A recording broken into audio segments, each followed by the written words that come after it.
Too many Africans may not like what this man is about to say, but anyways, we are here to awaken and liberate souls. Watch the video. Most of your pastors know all the ancestors in the Bible, but they don't even know the middle name of their grandfather. They know the history of Israel, but they don't even know the history of their own village. And you call Abraham your father, but call your grandfather a curse. You speak blessings of Jacob, but you speak fear when someone mentions your grandmother. You were taught that the Jewish ancestors were holy, but your ancestors were evil. They're witches, they're demons, they're dirty. You kneel for men who lived 3,000 years ago in a land you may never see, but you won't light a candle for the woman who birthed your mother. You don't honor them, and that's because nobody penned down their histories, their stories, their struggles. Nobody taught you their prayers. Nobody taught you the battles they fought and the victories they achieved for you to be here. I never met my grandfather who died under a falling tree, but my father told me his story, and his story gave me spine.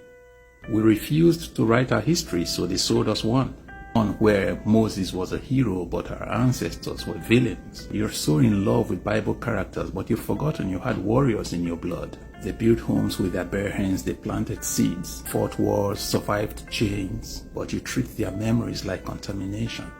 You fast and pray to be like David, but you're ashamed of your grandmother. So I'll say this straight up.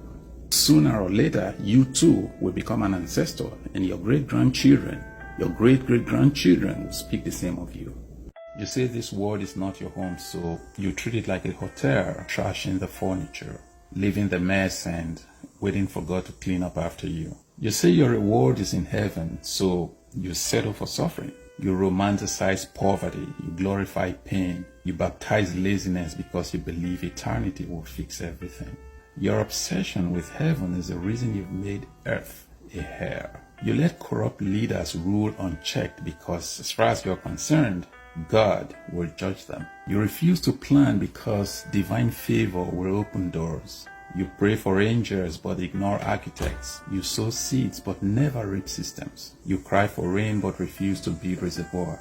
The problem is not heaven. The problem is your escapism. You live like a spiritual refugee on the land your ancestors bled to defend.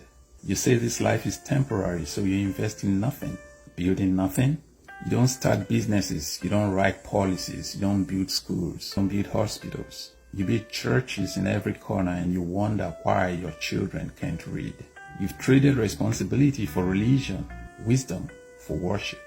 And all the while you're hoping for golden streets in heaven while yours on earth are littered with potholes. You're waiting for a crown, your people are dying from preventable diseases because you refuse to build hospitals. You're praying and hoping for mansions in heaven, but your house leaks every time it rains. You're hoping your reward is in heaven, not on earth. God gave you this earth, but you've turned it into a trash bin and you blame Satan for the smell.